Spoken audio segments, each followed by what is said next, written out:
Gimana caranya biar kita selalu tenang menghadapi masalah? Biar tenang ketika kita tahu nilai kita kayaknya anjlok. Biar tenang pas kita tahu judul kita ditolak. Lamaran juga sama, di hari yang sama lah gitu. Pagi judul ditolak, malam lamaran ditolak. Selama Allah gak nolak kita kan masih aman nih. Karena apa yang di sisi Allah lebih baik. Gimana caranya kita biar nggak panikan ketika ada masalah. Walaupun sedih, itu fitrah manusia sedih. Cuman ada yang sedihnya wajar, ada yang sedihnya sampai berlarut-larut atau putus asa. Bentuk keputusasaannya macam-macam. Ada yang putus asa dengan bunuh diri, loncat dari jembatan, ternyata nggak meninggal, gagal bunuh diri gitu kan. Ada yang putus asanya dengan cara ngelakuin perbuatan dosa kayak mencuri atau udahlah saya mah nggak mau peduli lagi dengan hal haram, yang penting saya ambil aja semua proyek gitu. Nah, ini putus asa. Ada yang putus asa dengan nggak mau lagi bertaubat. Dia ngerasa aduh kayaknya saya nggak pernah nasuhan nih taubatnya, taubat ulangi lagi, taubat ulangi lagi. Kenapa kita berputus asa minta ampun ke Allah padahal Allah nggak pernah putus asa mengampuni kita? Kan aneh nih.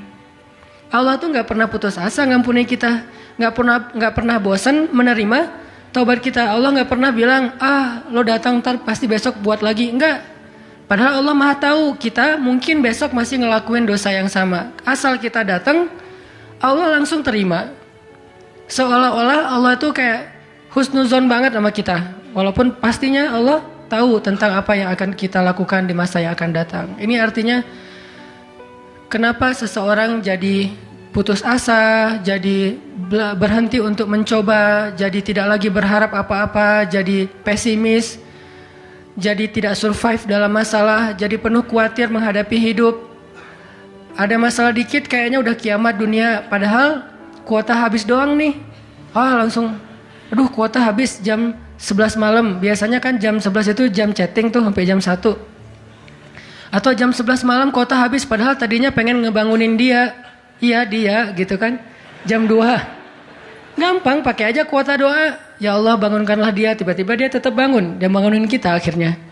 Ini bisa aja terjadi. Yang jelas gimana sih cara biar kita keep happy, tetap bahagia walaupun gak bisa jalan-jalan jauh. Tadinya pengen jalan sama teman-teman, ternyata duitnya gak cukup. Kita lihat teman-teman kerjanya traveling aja. Ke Lombok, ke Batu Karas, kerjaannya keliling aja. Dan kita, aduh pengen juga ngeliat pantai misalnya, ke gunung, touring sama teman-teman. Ternyata, tapi saya nggak punya motor, saya nggak punya uang, saya nggak punya waktu dan seterusnya. Bisa nggak kita tetap bahagia seperti mereka, walaupun nggak ngerasain pengalaman-pengalaman asik seperti yang mereka rasain? Gimana caranya biar ketika kita sujud itu sama nyamannya dengan ketika kita tidur di atas pangkuan istri? Belum ya? Gak tahu sih rasanya. Pokoknya tuh keren banget loh. Salah satu yang bikin saya kalau gak bisa tidur itu tipsnya adalah tidur di atas pangkuan istri. Langsung tidur. Cuman masalahnya susah bangun. Nah ini nih, gimana caranya kalau kita sujud rasanya senyaman itu? Gimana caranya? Bukankah kita selama ini mungkin, kita atau saya lah, pas sujud pengen cepat bangun. Gimana caranya sujud gak bangun-bangun? Pas kita sujud, aduh pengen lama gitu sujudnya teh. Terutama kalau sholat sendiri. Kalau sholat jamaah memang gak boleh. Kenapa? Karena hajat orang beda-beda.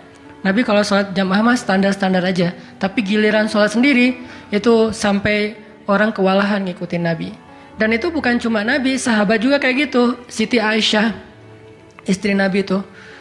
Siti Aisyah itu pernah sholat duha kurang lebih 4 jam. Itu cuma baca 1 ayat doang loh. Famanallahu alaina wa waqana adzabas samum. Dia baca sendiri, agak keras karena dia di dalam rumah sendiri. Lewat seorang sahabat lewatin rumah Aisyah mau ke pasar, mendengar Aisyah lagi sholat. Famanallahu alaina wa waqana adzabas samum. Nangis. Akhirnya sahabat ini pergi ke pasar. Dia belanja segala macam, balik lewat lagi rumah Aisyah.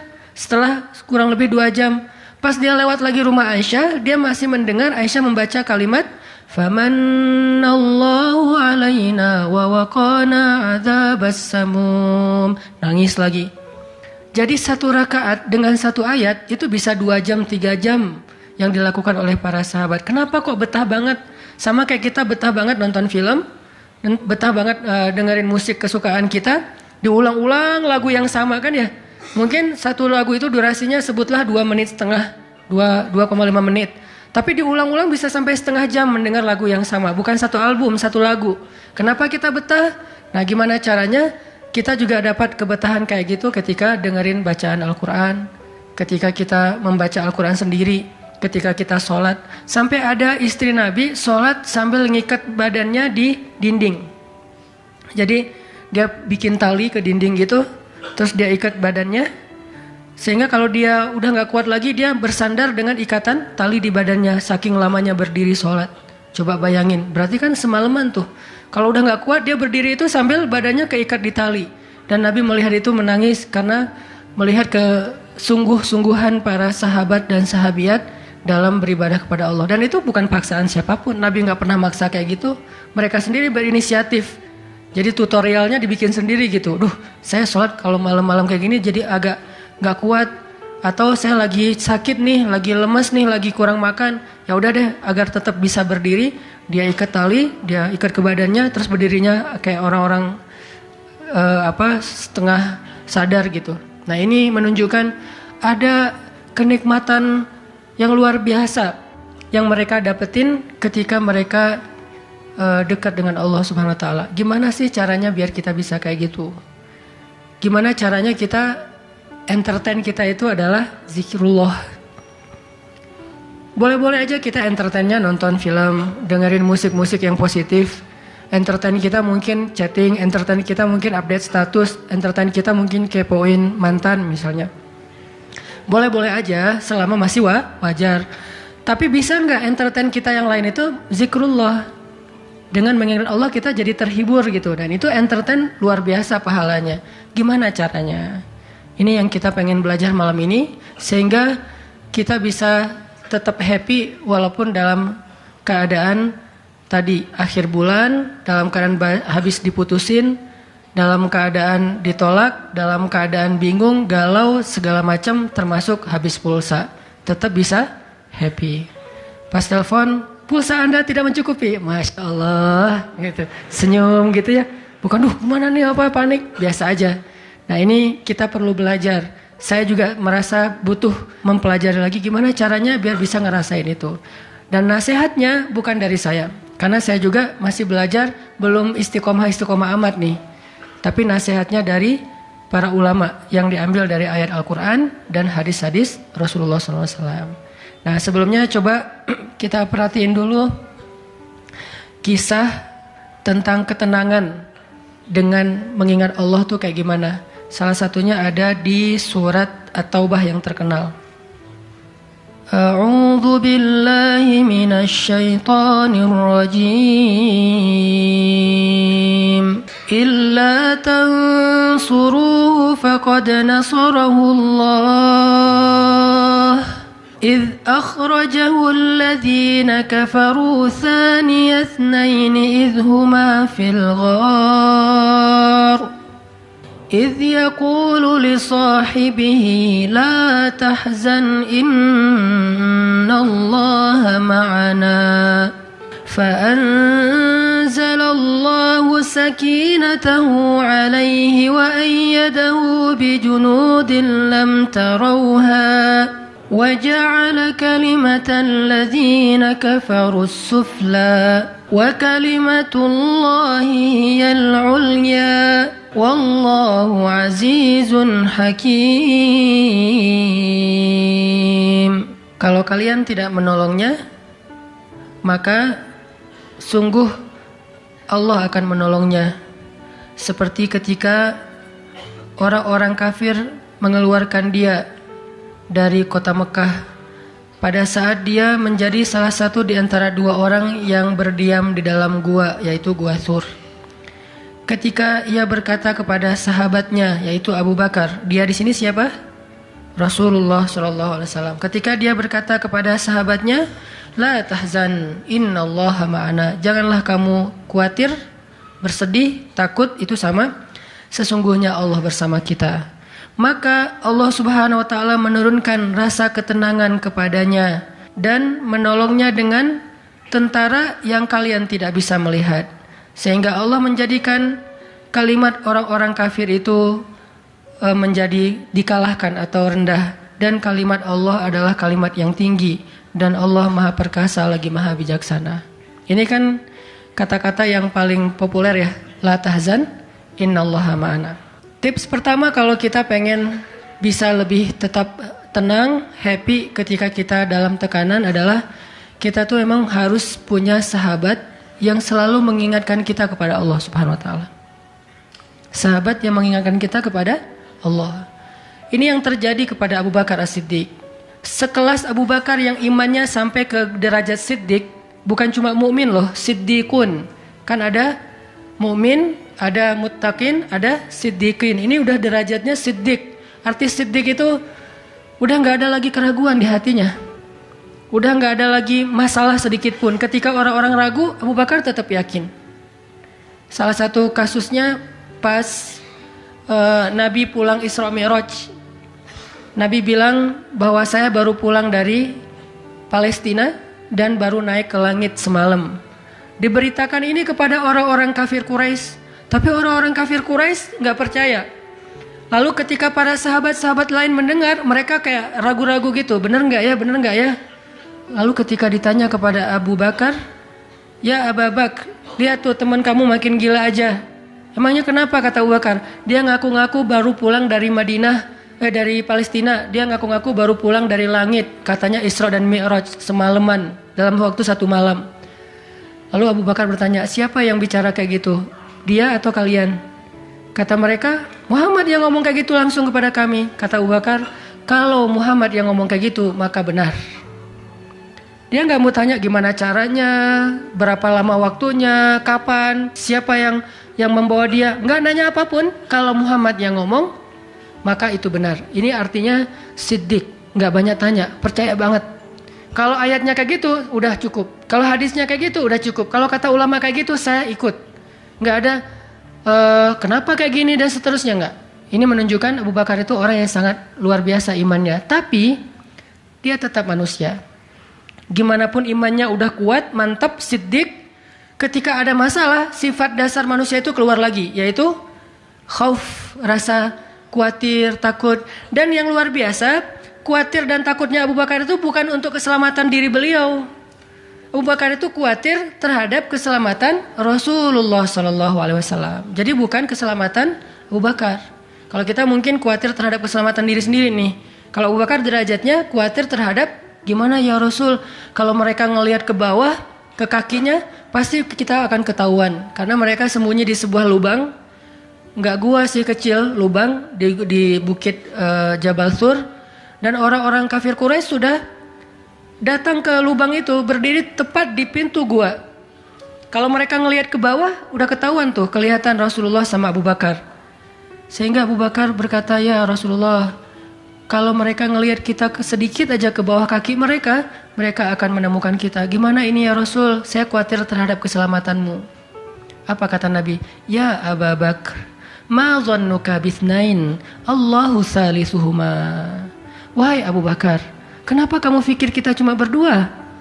Allah yang ketiga di antara kita. Baru la tahzan innallaha ma'ana. Jangan khawatir, Allah bersama kita. Kata-kata ini kalau diucapkan oleh orang solih pada waktu yang tepat ketika kita ngalamin satu masalah besar, itu akan luar biasa memberikan efek ketenangan buat kita. Tapi waktu yang tepat. Kalau normal-normal aja kayaknya agak kurang ngaruh nih. Makanya kata-kata kayak gini itu timingnya tuh harus pas. Dan yang mengatakan orang yang memang punya aura kesolehan yang luar biasa. Sekelas Rasulullah kurang apa?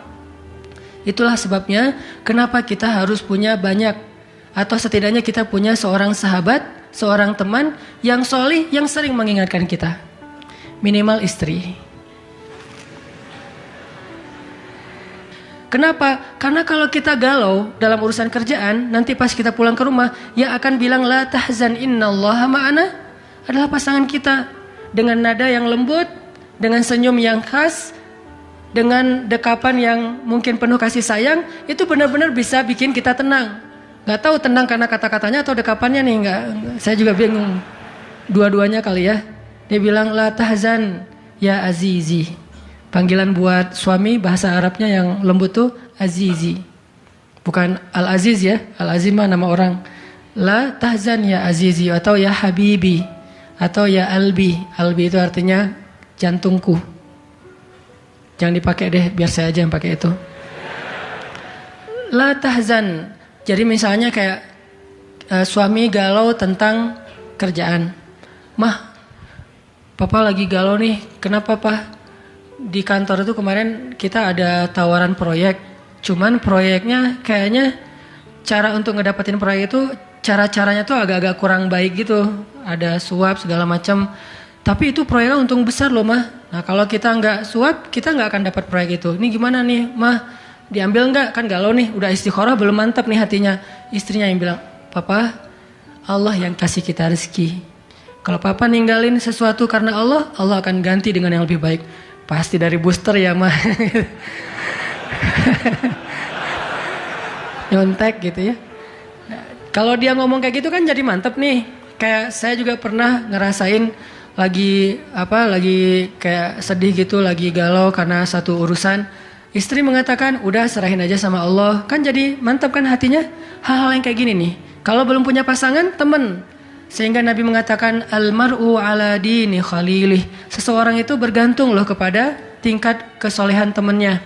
Kalau temennya soleh, insya Allah dia akan terjaga oleh teman itu ketika dinasihati, diingatkan. Saya aja ngerasa banget yang kayak gitu. Ada masa-masa ketika saya kayak futur. Futur itu teman-teman artinya lagi lemah imannya. Mungkin banyak lalai, banyak main, sedikit manfaat. Walaupun ada juga banyak main, banyak manfaat. Itu mah tagline entah siapa akunnya gitu. Lagi futur nih ya, lagi futur.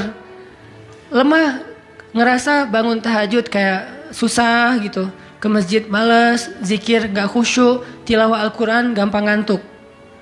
Jalan sama seorang teman saya yang dia bukan ustadz sama sekali. Bahkan dia ngakunya belajar ke saya. Gak tahu benar apa enggak. Yang sejatinya mungkin saya belajar ke dia. Lagi jalan, setelin tilawah Al-Quran. Yang baca saya lagi tuh. CD tilawah Al-Quran saya. Saya kan gak pernah mendengar CD sendiri. Pas diputarin itu siapa? Lah itu ustadz. Oh ya. Baca surat Al-Mulk. Tabarakalladzi biyadihil mulku wa huwa ala kulli syai'in qadir. Pas sampai di ayat-ayat tentang Jahannam, tentang neraka, tentang walaqad zayyana sama ad-dunya bimasabih dan seterusnya, dia nangis. Dia nyetir nih, dia nangis. Saya ketika ngelihat dia nangis, saya dapat hidayah. Jadi saya dapat hidayah bukan hanya dengan mendengar bacaan itu, tetapi karena dikondisikan oleh seorang teman, saya ngerasa, duh, Masya Allah ya, dia yang dengerin bacaan saya bisa nangis. Saya dengerin diri saya sendiri, nggak nangis. Kan ada masalah nih. Akhirnya saya jadi insaf itu kemudian istighfar, astagfirullah Allah, saya kayak ada masalah nih. Mulai belajar dari dia, Pak, gimana sih kok bisa kayak gitu? Ustadz kan lebih tahu ilmunya mungkin, tapi kalau pengalamannya Bapak pasti lebih tahu. Rahasianya apa? Ternyata rahasianya emang dia orang yang gak pernah dengar yang lain selain mendengar bacaan Al-Quran. Jadi buat dia bacaan Al-Quran itu benar-benar entertain buat dia. Oh, berarti kita harus lebih banyakin lagi dengerin Al-Quran. Kalau kita dengar musik sekali, berarti dengar Qurannya 3 kali harusnya. Baru masih agak-agak proporsional nih. Sehingga gampang kesentuh. Hatinya itu mudah. Tapi pelajarannya tetap teman yang ngebawa kita kepada sesuatu.